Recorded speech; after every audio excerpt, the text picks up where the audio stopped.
सभी को मैंने अभी एक दो दिन पहले इंस्टाग्राम वगैरह पे एक पोस्ट डाली थी कि मूड क्या होती है, उसके विषय में वीडियो है ये जो मैंने पोस्ट डाली। उसके बाद काफ़ी लोगों के मैसेज आए मेरे पास व्हाट्सएप पे, तो उन्होंने इस चीज़ की जानकारी मांगी। तो आगे मेरी जितनी भी वीडियो आएगी वो इसी के अकॉर्डिंग आएगी। मैं कोई पोस्ट डालता हूँ और आदमी उसमें अगर रुचि दिखाएगा तो ही मेरी वीडियो आएगी। क्योंकि पहले वाले चैनल पे क्या करा था मैंने कि जानबूझ के जो चीज़ें नहीं बतानी चाहिए यूट्यूब पे, मैंने वो भी चीज़ें सारी यूट्यूब पे बता दी थी। ठीक है, तो अब ऐसा नहीं होगा। आपको किस विषय में जानकारी चाहिए उसी विषय में वीडियो मेरी आएगी, ताकि मुझे अच्छा लगे कि आप मुझसे कुछ पूछ रहे हो और मैं उस विषय में जानकारी दे रहा हूँ। तो आज की वीडियो है मूड के ऊपर। तो मैं मूड के अंदर सबसे पहले तो ये बताना आपको बता देता हूँ कि मूड जो है कोई छोटी मोटी चीज़ नहीं है और इजीली मूड चलती भी नहीं है। शमशान में जाके हाथ में उड़द लेके मार लेने से, पुतले मार लेने से, या शमशान में हवन कर लेने से, शमशान में जलती हुई चिता को नैवेद्य देने से मूड नहीं चलती। मूड की एक प्रॉपर विद्या होती है, प्रॉपर क्रिया होती है, उस तरीके से चलती है। मूड के अंदर अपन दो तरीके की चीज़ें करते हैं। मैं मूड का मंत्र किसी को नहीं दूंगा, सिर्फ जानकारी बता रहा हूँ। मैं इसमें चलाना भी नहीं सिखाऊंगा और मैं ऐसी चीज़ें किसी को सिखाता भी नहीं हूँ और ना मैं किसी को सिखाने में इंटरेस्टेड हूँ। क्यों? क्योंकि ये चीज़ें ऐसी आज अपन कर रहे हैं तो कल को अपने ऊपर गिरेगी, वापस वो 100% गिरेगी, रिटर्न आती ही आती है कोई भी चीज़ हो। तो इस चीज़ को कैसे चलाया जाता है डिपेंड वो करता है। उसके पहले अपन मूड के प्रकार बताते हैं। मूड के प्रकार कितने हैं? मूड दो प्रकार की होती है, एक जल मूड होती है, एक अग्नि मूड होती है। जल मूड में से भी बहुत सारी मूडें निकली हुई है और अग्नि मूड में से भी बहुत सारी मूडें निकली हुई है। अब अपने को समझना ये पड़ता है कि भाई आगे वाले के ऊपर क्रिया हुई है तो जल मूड से हुई है या अग्नि मूड से हुई। जैसे आपने हांडी उड़ाते हुए देखा होगा, ठीक है, ये सारी अग्नि मूड की क्रिया है। जल मूड की जो क्रियाएं होती है, जैसे कि आपने एक सपोज मूड चले, जानकार होते हैं जो लेवल के जानकार है, जिनको मूडों का ज्ञान है, वो मेरे कहने के मतलब को अच्छे से समझ जाएंगे कि मैंने क्या कहा है। जल मूड जो होती है, जल मूड ये होती है, जल मूड का मतलब ये नहीं है कि अपने को पानी के अंदर बैठ के चलानी है। ठीक है, जल मूड शमशान से भी चलती है, घर से भी चलती है, मूड कहीं से भी चल सकती है। और लेवल का अगर जानकार है, जिसको मूड का पूरा नॉलेज है, वो तो चौराहे से खड़ा होकर भी चला सकता है। ठीक है, जल मूड के अंदर ये है कि जैसे अपने पर्टिकुलर एक टाइम लिया कि इस आदमी को 1 महीने तक अपने को परेशान करना है, एक्स्ट्रा कुछ भी काम करना है। तो जल मूड का काम ये है कि 1 महीना तो वो काम करेगी, लेकिन उस चीज को पूरी खत्म करने में वो 2 से 3 महीने ले लेगी। जल मूड चलती है स्लोली काम करती है, परफेक्ट काम करती है, लेकिन स्लोली चलती है। अब आते हैं, जैसे आपने देखा होगा मेरे पास बहुत सारे केसेस आते हैं, किसी को भी कर देता है, उसका शरीर गलने लग जाता है, घर में लड़ाई झगड़ा होता है, बेजमारी होती है, परेशानी होती है, आदमी कर्जे में डूब जाता है। धीरे धीरे काम होता है, वो होता है जल मूड का काम। अब जल मूड के अंदर वीरों का पार्ट भी लगता है। वीरों का पार्ट भी जल मूड के तरीके से जाता है। मसाना वीरू भी जल मूड के तरीके से जाता है। देवी भी जल मूड के तरीके से जाती है। वो आगे वाले के ऊपर भेजने के ऊपर डिपेंड करता है कि वो किस तरीके से भेज रहा है। अब आते हैं अग्नि मूड के अंदर। अग्नि मूड के अंदर भैंसा मूड आती है, वीर मूड आती है, जोगनी मूड आती है, वसीकरण मूड आती है, गलन मूड आती है। ऐसी बहुत सारी मूडें हैं, 51 तरीके की मूडें हैं जो जल मूड के अंदर अग्नि मूड के अंदर आती है। अग्नि मूड का काम ये होता है कि जैसे आपने पर्टिकुलर 3 दिन का टाइम के लिए भेजी, ठीक है, तो वैसे तो ये सब कहने वाली बात है। वो जमाना गया जब 3 दिन की चीज़ 3 दिन में पूरी होती थी, अब वो टाइम नहीं रहा। ठीक है ना, वो क्रियाएं हैं और जो इसके पास है वो क्रियाएं वो सिखाता नहीं है। सपोज अगर मैं खुद अपने ऊपर भी लेता तो मैं ऐसी क्रिया किसी को नहीं सिखाता। 3 दिन के ऊपर ली, आज जैसे कि मैं किसी को भी क्रिया कर रहा हूँ, मैंने 3 दिन के लिए डाली, तो वो चीज़ अपना 2 दिन के अंदर या तीसरे दिन काम करके आ जाएगी। और जब तक काम करके आ रही तो आगे वाले बंदे को पहले से पता चल जाएगा कि भाई हाँ मेरा काम हो गया, तो मुझे उसी जगह पे वापस जाना है। तो वो जो सामान लेके जाता है, जो उसने पूजा बोली होती है भाई मैं ये पूजा दूंगा काम होने के बाद, तो वो सारा सामान वहाँ पे लेके जाता है। लेके जाने के बाद में वो जो मूड अपने रिटर्न काम करके आती है, तो सबसे पहले उसको झेलना पड़ता है। झेलने के बाद उसने अगर किसी का बलिदान बोला है जानवर का, ठीक है, मुर्गा हो, बकरा हो, कुछ भी अगर इसने XYZ बोला हो, तो उस मूड को झेलने के बाद उसके ऊपर उतारी जाती है। वहाँ पे बलिदान जो होता है तलवार से काटा नहीं जाता, वो जो मूड जो झेलते हैं, झेलने के बाद उस जानवर के ऊपर छोड़ी जाती है, वही उसका बलिदान लेती है। ठीक है, तो ये होता है प्रॉपर मूड का पहचानने का तरीका। अब मूड चलाते कैसे? ऐसे ही यूँ कर लेने से मूड नहीं चलती है। मूड को चलाने के लिए कोई भी जानकार हो, वो 1.25 महीने, 2 महीने, 3 महीने का ब्रेक लेके चलाएगा। क्यों? क्योंकि मूड के अंदर सबसे बड़ा काम है ग्रहों का। ग्रहों का काम है, क्योंकि सूर्य, चंद्रमा, मेरी बात को गौर से सुनना और ध्यान से सुनना। सूर्य, चंद्रमा, मंगल, ये 3 ग्रह ऐसे हैं जो 1.25 महीने के फेर में, 56 घंटे के फेर में, 1 महीने के फेर में चलते हैं। ठीक है, तो उसके अंदर देखा जाता है, जैसे अगर ऐसा कोई दिन मिल रहा है कि अपने को अग्निमूठ चलानी है, ठीक है, और जलमूठ चलानी है, जलमूठ चलती है चंद्रमा के ऊपर। जिस आदमी का चंद्रमा चौथे 8वें 12वें भाव में खराब जगह बैठा हुआ हो, उसके ऊपर मूठ इजीली लग जाती है। चलाने की क्रिया नहीं बताऊंगा, मैं सिर्फ ज्ञान दे रहा हूँ आप लोगों को, ठीक है।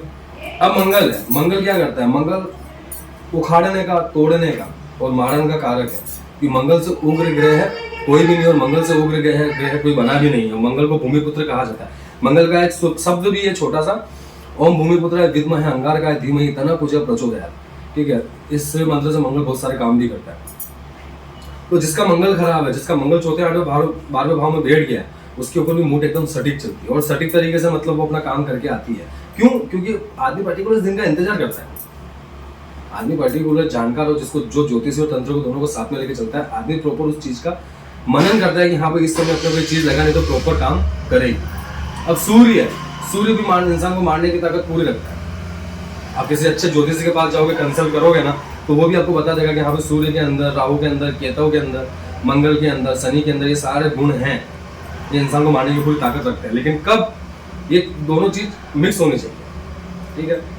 ग्रहों का काम हो रहा है, ग्रहों का काम में तांत्रिक अगर उस चीज को लगा देता है तो दोनों चीजें मिक्स हो जाती है, उस वजह से काम होता है। तांत्रिक डायरेक्ट चीजें लगा देता है, ओवर डायरेक्ट चीजें लगा देता है, तो बहुत सारे काम फेल हो जाते हैं। और फेल होने का कारण है क्योंकि उनको ज्योतिषी का नॉलेज नहीं है, और तंत्र के बिना ज्योतिषी नहीं चलती है, ज्योतिषी के बिना तंत्र नहीं चलता है। बहुत सारे टोटके ऐसे होते हैं जो तंत्र के साथ से चलते हैं, और बहुत सारे टोटके ऐसे होते हैं तंत्र और ज्योतिष को साथ में लेके चलते हैं, ठीक है। तो ये तो हो गया मूड के विषय में। अब मूड क्यों नहीं करनी चाहिए?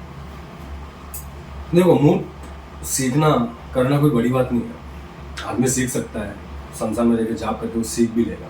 लेकिन क्या आपको पता है कि मूड चलती है तो उसके लिए पूरी एक पाली बनानी पड़ती है?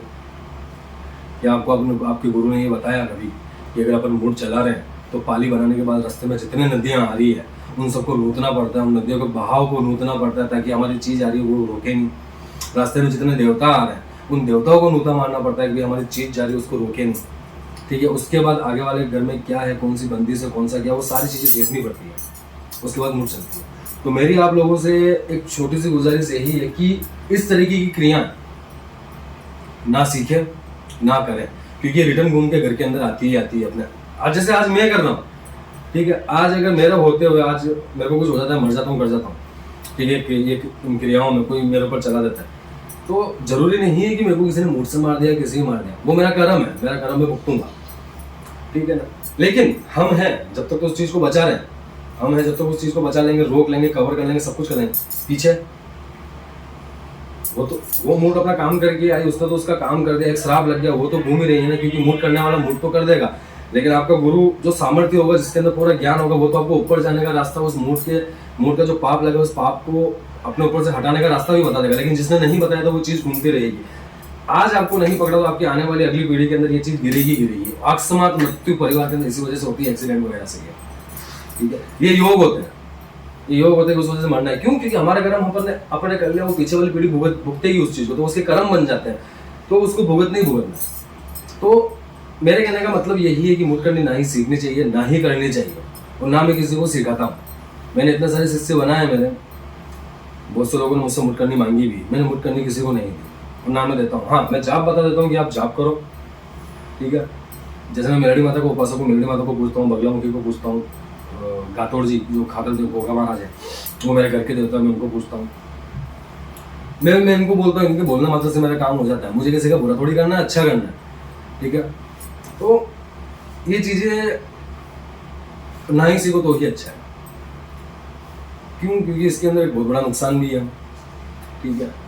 इसके अंदर हर 6-6 महीने में भोग देना पड़ता है। आपने अगर 6 महीने में भोग नहीं दिया तो ये चीज़ आपको परेशान करेगी, परेशान करने के साथ साथ बहुत बड़ा हादसा भी करवा सकती है। तो ये चीज़ें नहीं सीखनी चाहिए। अगर आप सीखते हो, ठीक है, तो सबसे पहले आपके इष्ट कुल पितृ को इतना मजबूत कर लो, इतना मजबूत कर लो, इतना मजबूत कर लो कि अगर आप चीज़ सीख रहे हो और आपने ये चीज़ करी, आगे वाला अगर बंदा लेवल का जानकार है, उसको पता चल गया है कि हाँ भाई आगे वाले बंदे ने मेरे ऊपर ये मुठ करनी करी है, और वो बंदा उस चीज को रिटर्न कर रहा है, तो आपका इष्ट पितृ और कुल देवी कुल देवता का इष्ट इतना मजबूत होना चाहिए, इतना बल मजबूत होना चाहिए कि वो जो आगे वाला सामने वाला उस मुठ को रिटर्न कर रहा है, तो आपके इष्ट देवता कुल देवता फिर उस चीज को रोक के आपको बचा सके। तंत्र क्षेत्र में सबसे बड़ी बात ही यही है कि अगर तंत्र क्षेत्र में अगर पारंगत होना है तो ये 3 चीजें आपको मजबूत करना जरूरी है। एक तो पितृबल, पितृबल इसलिए मजबूत किया जाता है कि पितृबल अपने घर का मुखिया है, नींव है अपने घर की। इष्ट बल इसलिए मजबूत कर किया जाता है कि अगर इष्ट बल मजबूत है, आपका इष्ट मजबूत है, तो धरती की कोई ताकत आपका कुछ नहीं बिगाड़ सकती, कोई क्रिया आपका कुछ नहीं बिगाड़ सकती, कोई तंत्र आपका कुछ नहीं बिगाड़ सकता, कोई मंत्र, कोई ग्रह आपका कुछ नहीं बिगाड़ सकता। इसके बाद कुल बल। कुल देवी अपने कुल की हमेशा से रक्षा करती हुई है, लेकिन उसका मजबूत होना बहुत जरूरी है। ये अगर 3 चीजें आपकी मजबूत है तो समझ लो कि डेफिनेटली आप कोई काम करोगे तो वो सटीक होगा, और आगे वाला आपके ऊपर क्रिया कर रहा है तो आपको 100% उस चीज से बताएगा। क्यों? क्योंकि अगर कुल देवी वचनों में आ जाती है, इष्ट देव वचनों में आ जाते हैं, पितृ ऐसी चीजें पितृ वचनों में नहीं आता, क्योंकि पितृ खुद एक मसाने भेरू के रूप में होता है। ठीक है, मसाने भेरू ही अपने आगे गणों को भेजता है, पितृ के रूप में आगे वो पितृ रूप में जागृत होता है। तो ये बहुत अंदर की डीपली बात है। ठीक है, और मेरा नया चैनल है, ठीक है, आपको भी मेरा चैनल अच्छा लग रहा है, लाइक करो, शेयर करो, सब्सक्राइब करो, कमेंट्स करो। आपको आगे किस विषय में जानकारी चाहिए तो मैं उस विषय में वीडियो बनाने की पूरी कोशिश करूंगा, और आपको बेसिक जो ज्ञान है मैं उस विषय में बिल्कुल दूंगा। वीडियो मेरी एक दिन छोड़ के एक दिन डेली आएगी। देखो वीडियो को, जितना प्यार पहले वाले चैनल को दिया है मेरा, उतना प्यार आपके इस चैनल को। ये चैनल मेरा नहीं है, चैनल आप लोगों का है। मैं हूँ तो आपको मैं ज्ञान देता जाऊंगा जितना मेरे को मेरे गुरु से मिला है। ठीक है, और मेरा इंस्टाग्राम है राज बुआ जी के नाम से। ठीक है, जैसे ही आप इंस्टाग्राम पर राज बुआ जी सर्च करोगे मेरा इंस्टाग्राम खुल जाएगा, उसके पूरी मैं जानकारी बताता हूँ। यूट्यूब पे मेरा लाइव बंद है, मैं इंस्टाग्राम पे लाइव आता हूँ, मैं सबसे बातचीत करता हूँ। तो आप सब्सक्राइब करो, शेयर करो, इंस्टाग्राम पे मुझे फॉलो करो, ताकि आगे से आगे आप लोगों को जानकारी मिलती जाए। इसी के साथ अपनी वीडियो को विराम देता हूँ मैं। जय भवानी, जय मां मेरी।